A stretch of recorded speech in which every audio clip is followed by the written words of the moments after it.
Yo, what's up? Welcome back to another episode of the SWAS NBA Thursday. We got 9 games on the board. NBA officially back. As far as Wednesday night, I had a good one. I went 3-1. Lost Providence. Georgetown had a bunch of injuries. I thought it was a good bet. Hit IU Indy, though. I hit Miami plus 8.5, covered by the hook. So, yeah, had a nice Wednesday night, and I needed it because Tuesday night sucked. As a whole, the last month or so for me, it's been going very well. So hopefully that continues. NBA Thursday. Let's do it. I mean, is Cooper Rush worth 2.5 points? I would hope Quinn Ewers put up a decent stat line against Arizona State. If he didn't, we have a real problem. You can say the same thing about Creighton. Okay, they had the one good game against Kansas at home. When Toast talks about the kicking market, it's like some earth is flat shit. Andy, true or false, this is going to be a dog walking. Dog walking. This is my dog walking of the day. I think it's going to be very ugly. Dog walking. I think this is going to be ugly. Hey, get the sauce. First up, we've got Boston on the road in Philadelphia here. The Sixers are catching 8 or 8.5, depending on your sports book. Total sitting at 224.5 for this one. Take a look at the matchup overview. Boston has been looking pretty good. I mean, right there at the end before the All-Star break, Celtics seem to have gotten their shit together. They won 3 in a row. They covered 3 in a row. They're 8-2 straight up in their last 10, 6-4 against the spread. Meanwhile, Philadelphia looked like they were getting it together for a little bit there, but right at the end before the All-Star break, seemed to have fallen off a bit. I mean, they're 1-4 straight up, 1-4 against the spread in their last 5. They've lost 3 in a row, I believe. On the last 5 games, check this out. Philadelphia, 25th offensively, 19th defensively, 26th in strength of schedule. So right there at the end before the All-Star break, Philadelphia was not looking great. Injuries on the Boston side, we got Drew Holiday on the report. He's listed as questionable. Other than that, the Celtics should be good to go. On the Philadelphia side, we got question marks everywhere. Maxey listed as questionable. Embiid listed as questionable. Kyle Lowry listed as questionable. Eric Gordon listed as questionable as well. So we'll have to wait and see who's going to be playing in this one for Philly. So let's get into this one, and we'll look at some previous meetings. These two teams have played twice this year. And Philadelphia is actually 2-0 against the spread. 2-0. So the Sixers have covered both meetings. Also, both meetings went over the total. So if you took Philadelphia plus the points and the over in these 2 games, you are doing just fine in this series. So what can we expect from this one? Well, we really need to know if Joel Embiid's going to be on the floor. Since returning from injury this most recent time, he's played in 4 games.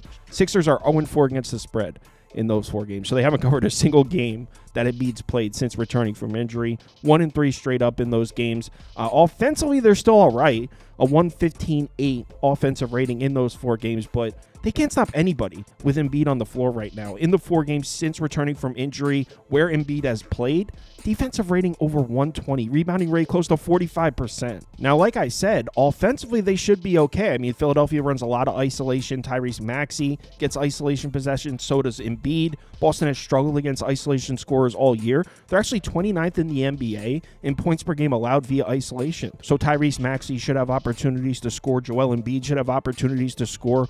Offensively, I think the Sixers should be all right whether or not Embiid plays. It's the other side of the ball where I have real concerns. Since Joel Embiid returned from injury in the 4 games that he's played, opponents have a true shooting percentage up close to 60%. 3-point percentage over 38%. So teams have not had problems scoring points on this Sixers defense when Embiid's been on the floor recently. And check out the rebounding numbers.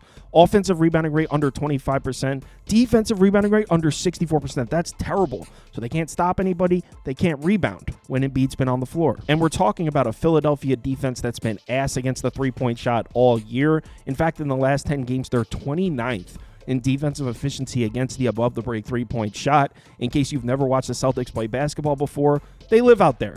They lead the NBA in shot attempts from above the break.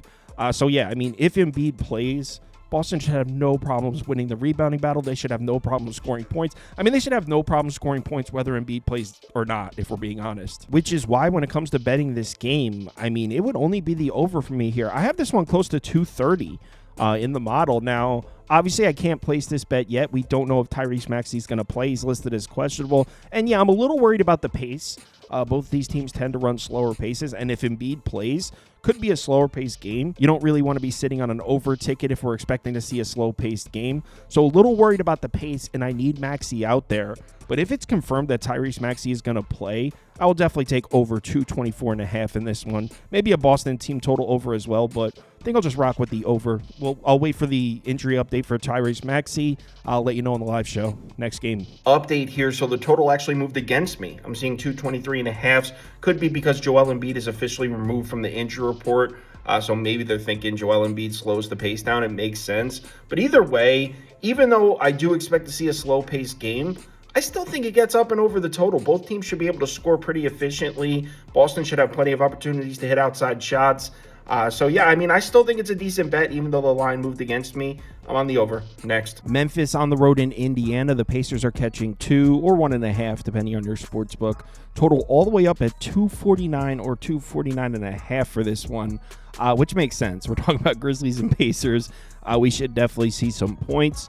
In terms of the matchup overview, Memphis is 7-3 in their last 10 games, 6-4 against the spread. Indiana 6-4 straight up, 3-7 against the spread. And more recently, the Pacers not looking their best, 1-4 against the spread in the last 5 before the All-Star break. Indiana definitely seems to be trending in the they seem to be trending in the wrong direction heading into the break. I'll say that. Injuries on the Memphis side: Ja Morant listed as questionable. Vince Williams Jr. listed as questionable. Other than that, Memphis should be good to go. On the Indiana side, Pacers are in good shape. You got Miles Turner on the report listed as probable, so it looks like they will be getting Turner back, which is huge because they've definitely missed him. So let's get into this matchup, and we'll start with the previous meeting. These two teams did play earlier in the year, December 1st. The Grizzlies won 136-121, so yeah, there were definitely points scored in that game. The game was in Memphis. Grizzlies won, Grizzlies covered, and it went over the total. Now, I mentioned before how Indiana was struggling heading into the All-Star break. Missing Miles Turner might have been a big part of that. They played 4 games without him right before the break. 0-4 against the spread in those 4 games. And look specifically at the right side of this graphic. Look at the defensive rating, up close to 119 in the 4 games they played without Turner. Also, rebound rate below 44%. So they couldn't stop anybody, and they were getting crushed on the glass without Miles Turner on the floor. If you look at their last 10 games with Miles Turner on the floor, I mean, we see a night and day difference here. 7-3 straight up, 6-4 against the spread. Now, I'm not implying that missing Miles Turner is the only problem Indiana has. Pacers have some other shit going on, but certainly they need Miles Turner out there. Getting him back would be huge.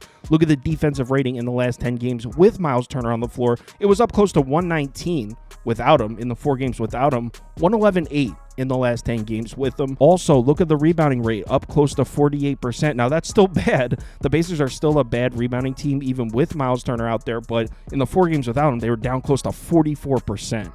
So with Miles Turner on the floor, they're not quite as bad defensively, and they're not quite as bad on the glass either. Now, does that mean I think the Pacers defense can stop Memphis from scoring points?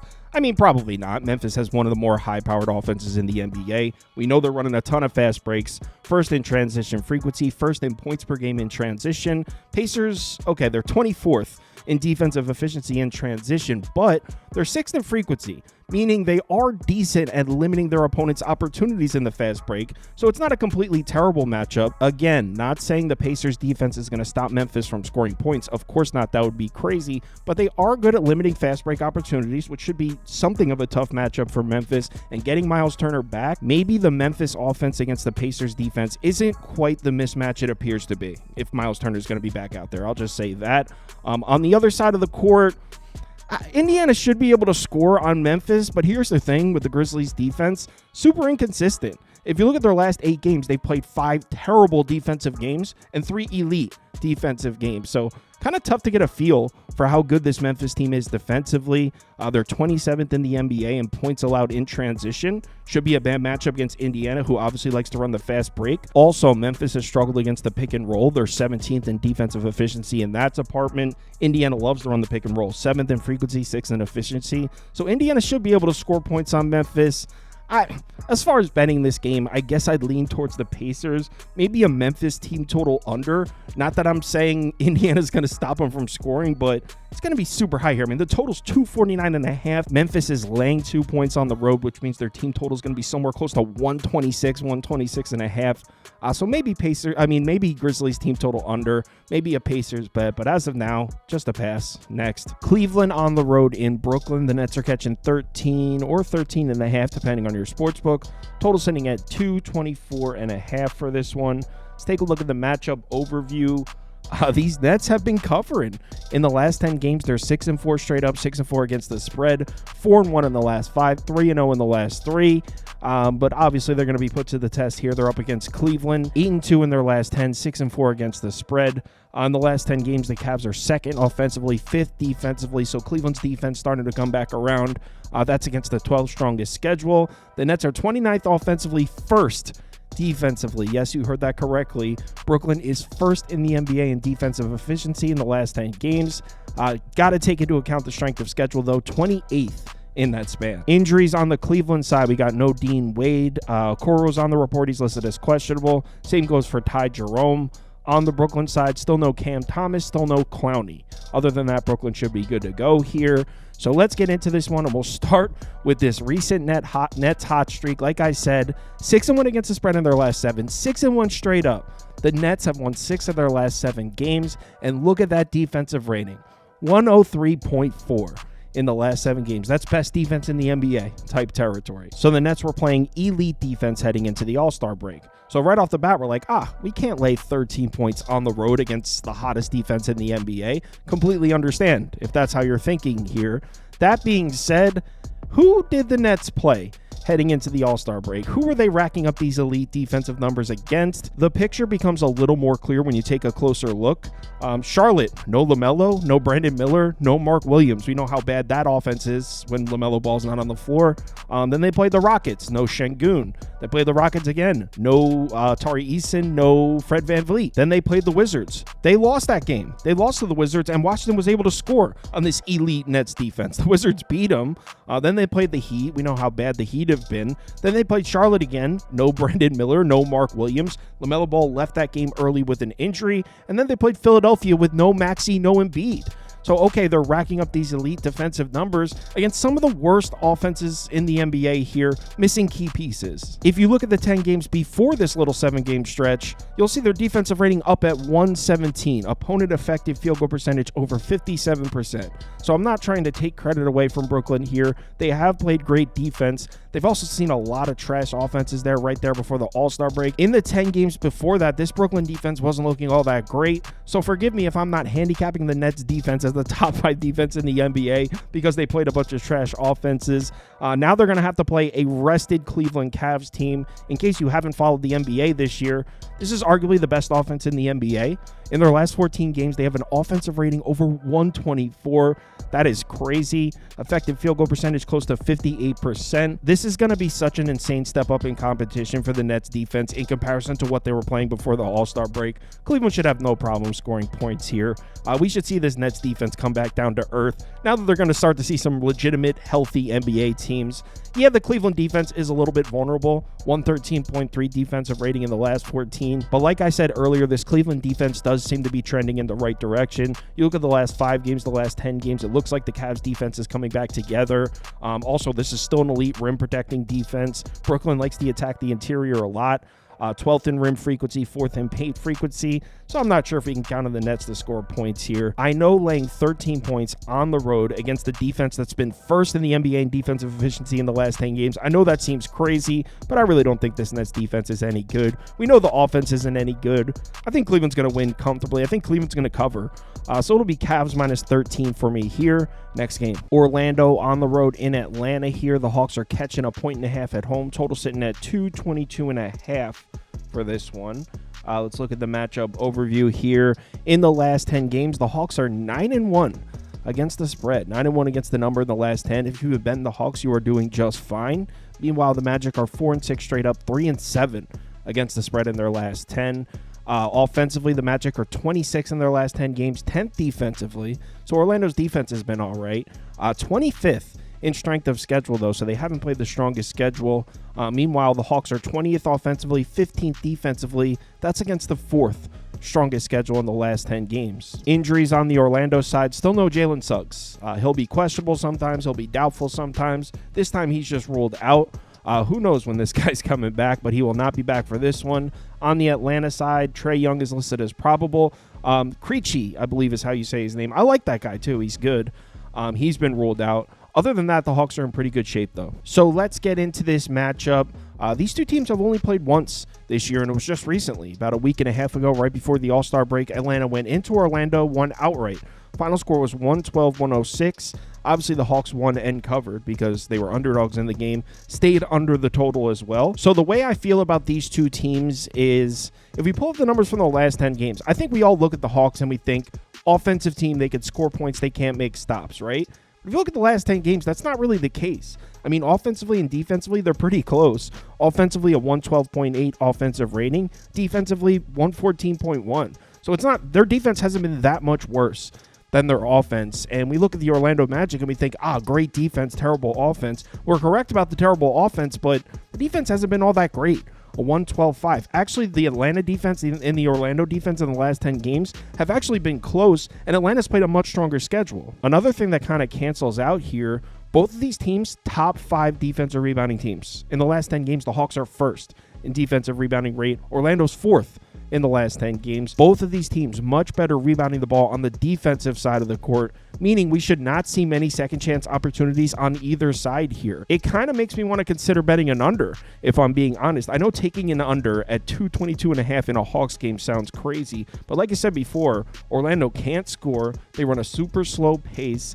And on the Atlanta side, this is a team that wants to push the tempo right. They want to get out in transition, third in transition frequency. Well, the Magic are a top 5 defense in transition, 5th in efficiency, 5th in points per game allowed in transition. So I don't know if the Hawks are going to be able to get out and run on this Magic team. So I kind of do like that under. I see a 223.5 here on BetMGM. Definitely lean towards the under, but as far as placing a bet, I just took the Hawks money line at plus 105. I mean, who wants to step in front of this Hawks team? 9-1 against the spread in their last 10. The market continues to undervalue the Hawks, and it looks like that's what's happening again here. I mean, the Magic have been terrible. They're laying points to Atlanta on the road.